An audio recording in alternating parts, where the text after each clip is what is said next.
Yeah,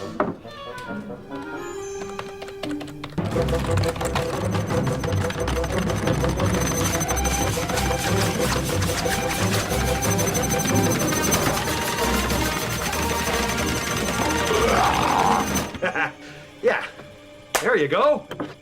Now everybody's happy.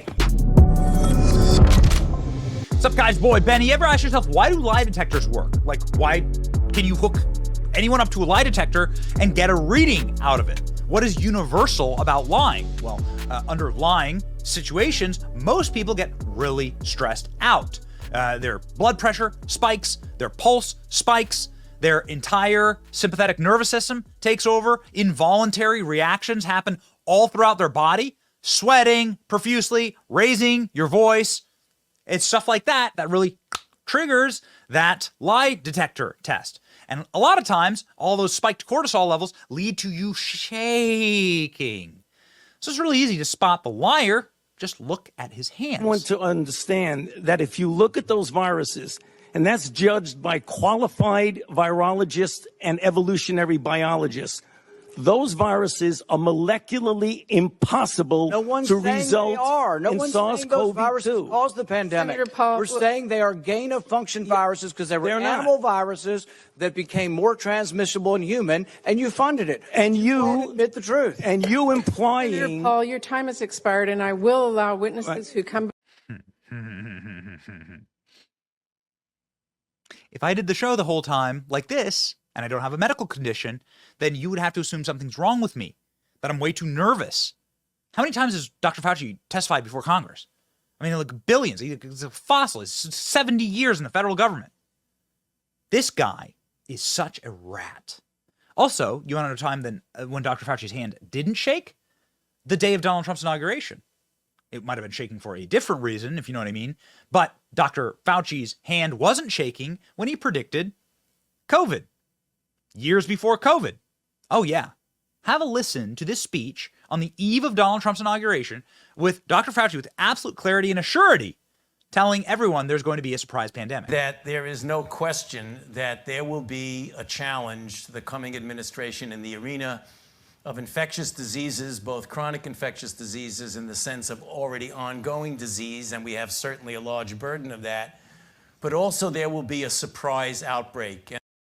There'll be a surprise outbreak, says Dr. Fauci. Why is this not the most famous clip on earth? Why? I'll tell you why this isn't the most famous clip on earth, because Dr. Fauci, in his own idiocy and hubris, revealed the plot. Dr. Fauci is somebody who's covering up a crime, and that crime is a crime against humanity, the creation of COVID. The gain-of-function research that probably voluntarily, or maybe involuntarily, I'm not exactly sure, but definitely got out and helped usher in a very scary new era for American elections, for us as a people, destroying, of course, very predictably, destroying Donald Trump's biggest accomplishment, which was the economy, and a roaring, righteous America. I mean, America was rocking in the year 2020. The early months of the year 2020, America was rocking. The beast was driving around the Daytona 500. Donald Trump was cruising in the polls. Democrats were helpless. COVID was very helpful to Democrats. And you know, it's also very helpful to Democrats when they're able to hide their plans by not using their government emails, which is a new bombshell today. Emails show that top Fauci aide used his personal Gmail to intentionally hide discussions about the COVID origins and would delete anything incriminating. Oh no. Why would he do that? He did that because he was emailing with a guy named Peter Daszak, who's the head of EcoHealth Alliance, the research nonprofit that was handing out grants to the Wuhan Institute to do illegal research. And what was that research? Gain-of-function research. Wenstrup accused EcoHealth of using taxpayer dollars to fund dangerous gain-of-function research in the Wuhan Institute of Virology.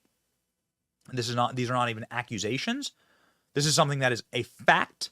Subject line of the message between the Fauci personal assistant and Daszak included reference to the National Institute of Health grant to provide $600,000 for a project titled Understanding the Risk of Bat Coronavirus Emergence. Another subject line from his personal email read, COVID-19 update, China SARS-2 COVID origin, animal reservoir WHO mission indicating the two were discussing the origin of the disease. A third email from Warren's had a subject line reference our suspended RO1, possibly indicating the funding for bat coronavirus research project that was stopped at some point. However, during his transcribed interview in the Select Committee in January, Mourns denied deleting any federal COVID-19 origin record, according to lawmakers. So you really have to ask the question, don't have to be Dick Tracy or some incredible investigator, crime fighter, Batman-level person, the greatest detective ever. You don't have to be that to understand that when you are deleting emails and when you're using personal Gmails so that you can't get a FOIA, which is Federal Information Act request, right? So you do this to hide your federal government emails. That is indication that you were doing something illegal or wrong. Dr. Fauci says, of course, that this means that they were not only obstructing the creation of COVID-19, they were trying to hide the fact that they created it in violation of federal law. Rand Paul saying that Dr. Fauci should be in prison. What should the consequences be for Anthony Fauci? Jail. You know, I've sent 2 referrals to the Department of Justice. I think he lied to Congress, which is a felony. You know, several folks from the Trump administration were accused of lying to Congress and carted off to jail with FBI agents all over their property, yanking them out of their house early in the morning. But we have 2 tiers of justice here. It depends on whether you were a supporter of Donald Trump or you're a supporter of big government, the centralized government. But Anthony Fauci did lie to Congress. We know that from his own words, not because I say he lies, but his private emails say he was lying. Virtually everything he said in private contradicted what he was saying in public. And he was fairly honest in private. In private, he said masks don't work. In public, he wore 3 masks. In private, he admitted that there was such a thing as natural immunity gained from getting the infection. In public, he was like, we're not going to measure that. It's unpredictable. So there are still unanswered questions. Why was Fauci coordinating the creation of a deadly coronavirus strain? Who ordered and authorized Fauci to create the deadly virus? Pretty obvious. The answer to that is the CIA. Dr. Fauci is effectively an employee of the CIA. He's the employee of the intelligence agencies. This happened during the Patriot Act. The Patriot Act effectively gave enormous amounts of money and power to Dr. Fauci so that he could do these kind of dangerous experimentations. The idea behind that was that it would help stop some type of biological warfare against Americans. What it ended up doing is actually creating biological warfare against America. NIH redacts Dr. Fauci's emails like they're above the law. The lack of transparency is a direct violation of FOIA. Congress needs to hold the line. This is apparently a fully redacted. This is what it looks like when you FOIA an email from the NIH, from Dr. Fauci. This is what it looks like. Look at that. Tell me they're not hiding something. Yeah, we know what they're hiding, ladies and gentlemen. As you know, I always try and communicate on Gmail because my NIH email is FOIA'd constantly. We demand an investigation of Dr. Fauci's senior advisor, David Morenz, for illegally conducting official business on private email. This is illegal, of course. Why can we say so assuredly that Dr. Fauci was a CIA asset? Because Dr. Fauci took all these trips to the CIA before the COVID-19 outbreak. Senator Rand Paul is investigating why would he take all these secret trips to the CIA. In an interview with the Daily Mail, Paul said that he will be investigating off-the-books meetings Dr. Fauci had with CIA. We also have stories, rumors, and innuendo that Fauci was a frequent visitor off the books on the CIA. Paul believes that Fauci may have been involved in the cover-up of these secret meetings.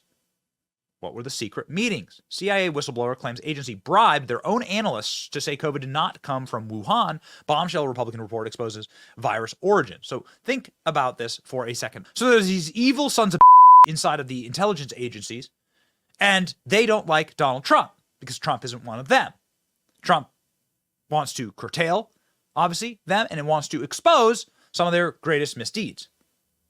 So you need a system to ensure that Donald Trump doesn't become president again.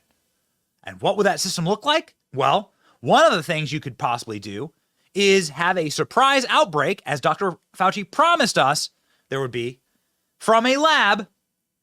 And then all you need to do is cover your tracks. You'll be able to use your media apparatchiks to amplify the horrors and the terrors of this surprise outbreak. You'll be able to wreck the economy. You'll be able to demand shutdowns and obviously so total chaos. And people don't like chaos, right? They don't like crazy. They don't like feeling like everything's out of hand and everyone's dying. They don't like that. And so you'd be able to then also implement mail-in balloting. You'll say voting in person is scary and dangerous and deadly, and you'll take states that have Republican legislatures and you'll be able to now switch those states to mail-in balloting and also 30-day voting. You'll be able to use this as a pretext. I mean, it's quite frankly, it's so diabolical, it's actually genius. And what do we know? We know that Dr. Fauci funded this research, created this virus, and is now trying to hide his tracks. And the CIA apparently bribed their scientists. It's so obvious that this was man-made and created. CIA bribed them because they were the ones setting this all up in the first place, bribed their own scientists to make sure that they never said that the lab was the basis and the source of COVID. 6 of the 7 members of the CIA COVID discovery team were given significant monetary incentives to change their position, according to whistleblower. The CIA ultimately refused to make a formal assessment on COVID origins, even with low confidence. Interesting. FBI, of all places, said, yeah, it totally came from the lab, almost instantly. All right, got it. Yeah, ladies and gentlemen, pretty embarrassing stuff for, obviously, all of those involved. Dr. Fauci belongs in prison, as Rand Paul said. Rand Paul has a new op-ed out about this topic and about the lies of Dr. Fauci. Talking about it here. Do you wish to retract your statement of May 11th where you claimed that the NIH never funded gain-of-function research in Wuhan? Senator Paul, I have never lied before the Congress, and I do not retract that statement. You do not know what you are talking about. Senator Rand Paul claiming newly surfaced emails from Anthony Fauci back in 2020 proved the former NIH director was lying during that congressional testimony, as the senator sends an official criminal referral to the DOJ. The email says, quote, the suspicion was heightened by the fact that scientists at Wuhan University are known to have been working on gain-of-function experiments to determine the molecular mechanisms associated with bat viruses adapting to human infection. And the outbreak originated in Wuhan. Kentucky Senator Rand Paul joins us now. Good morning to you, Senator. Good morning. Thanks for having me. Well, thanks for coming on. So what happens now? Because he said in front of you, he said, no, there's no gain-of-function research. It might be semantics. His definition of gain-of-function might be different than yours, and you can go into that. And now this email is resurfacing. You know, there's probably never been a government official caught more red-handed in a lie than this, because now he has proved the lie in his own words. So at first he kind of acted like, oh, we don't have anything to do with the research over there. We don't fund the research in Wuhan. So we found the actual scientific papers, and we found the grant number proving that it came from his agency. And then he said, oh, well, yeah, we're funding it, but it's not gain of function. My experts up and down have looked at this, and it's not gain of function. But now we have contemporaneous documents from February 2020, in the height of the beginning of the pandemic, where he's saying privately, well, yes, we're suspicious that this virus could have come from the lab because they're doing gain-of-function research. And he describes the project that I had described to him a year later, which he said, oh, there's nothing to see here. This is not gain-of-function. But now we have in his own words admitting that it was gain-of-function, admitting they funded it, and admitting... ...are expected to grill him on overseeing funding of gain-of-function research at the Wuhan lab, as well as discrediting the theory the virus originated from a lab leak. Joining me right now is Kentucky Senator Rand Paul. He is vowing to hold hearings on the origins of COVID in the upper chamber if Republicans retake control next year. Senator Paul is also the author of the new book, Deception: The Great COVID Cover-Up, available right now. Senator, thanks very much for joining us this morning. Thank you, Maria. Well, you've been an incredible truth teller throughout all of this, and you've studied all of this now for several years. What can you tell us about what you've learned, what you've taken away from the entire COVID experience? Well, you know, the problem is that the Chinese have destroyed any kind of reputation they had. I mean, we can no longer believe any kind of pronouncements from them, which makes us suspicious. You know, right now there's a host of disease affecting young people, respiratory disease and pneumonia in China. And they tell us, well, there's nothing to see here. And maybe that's true, but they've destroyed any kind of foundation we had in trusting them, and they still haven't come clean. You know, in early 2020, when COVID came out, they said, oh, we're not having human-to-human transmission, and we don't seem to be having an extraordinary amount of flooding of the hospitals or deaths. All of that was untrue, and they knew for at least 3 or 4 weeks. They also knew the sequence of the virus, and they kept that secret as well. I think they also knew that 3 of their workers got sick at the Wuhan Institute of Virology in November 2019. I think they knew all of this, and I think they absolutely know it now. And the only way they can restore trust is to own up to it. Look, I don't blame them completely for this. I think it was an accident, but a cover-up is not an accident. If they were to come clean and say, you know, we're punishing the scientists who did what they weren't supposed to, I think then that we could restore some trust. But right now we have really no trust with the Chinese government. Well, what about the accountability here and why the Biden administration does not push for it? I mean, right now, as we speak, there are American investors continuing to underwrite the CCP by buying those companies that are tied to the Chinese military. It seems this administration is not willing to pull the economic lever, and that is shut off the capital markets to Chinese communist companies that may have been involved in that cover-up or tied to the military. Well, we still continue to fight the Biden administration every day just for unclassified information, and they resist at every turn. We've had to basically withhold nominees and withhold legislation to try to get anything from the Biden administration. And I'm not sure what it is. Either it's sympathy or believing that relations with China are so important that the truth can be obscured. But there's also a certain amount of culpability in the Biden administration throughout several different departments, USAID, NIH, HHS. They're withholding documents because they funded the lab in Wuhan, not just once, not just twice, but for a decade they were funding. And we have Anthony Fauci on record as saying that even if a pandemic occurs, even if a gain-of-function research infects a scientist and a pandemic occurs, that the knowledge would be worth the risk. And I think most people who had a loved one die, you know, from COVID, either here or around the world, would disagree and think Anthony Fauci made a disastrous judgment call. But he also took the research, and it didn't go before the normal scrutiny. There's a safety committee that was supposed to review this, and Anthony Fauci allowed this research to be done at his signature, at his conclusion, at his approval, without the approval of the safety committee.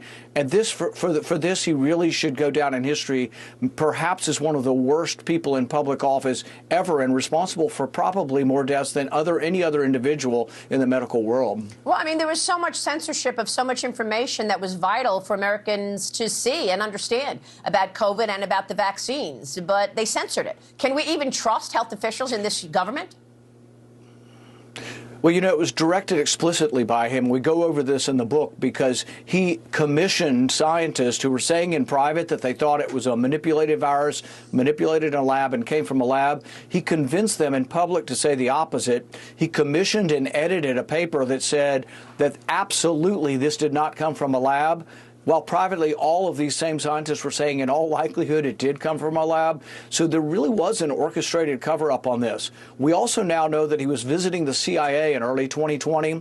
We know that the CIA scientists, 7 of them, voted 6-1 to say it came from the lab, and then they were reversed by superiors. We need to know whether Anthony Fauci influenced the superiors or perhaps the opposite. Did the CIA influence Anthony Fauci? But we also need to know how often he was visiting and what he was there for.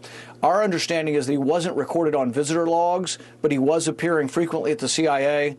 You have to realize that he was not a scientist in charge of a cure for cancer. He was also in charge of a lot of bioweapons money and in charge of a lot of things that had dual use. And they won't reveal any of this to us. They had weekly meetings on dangerous dual use research concerns and gain of function. And not one item of any of those meetings has been released to us, despite us asking for it for over 3 years. Do you believe COVID was a bioweapon? I think that it was probably developed for a vaccine. I think they developed coronavirus. They inserted this cleavage site in it to make it more infectious to humans. And then they had a vaccine very early on because I think they were developing a vaccine against COVID, and then COVID got out. But the interesting thing is the scientist, Dr. Zhou Yusen, who developed it, died mysteriously 2 months after the development of the virus. He fell from a tall building in Beijing. And there's a lot of questions as to the circumstances of his death. Wow. I did not realize that he died from a tall building in Beijing. That's incredible.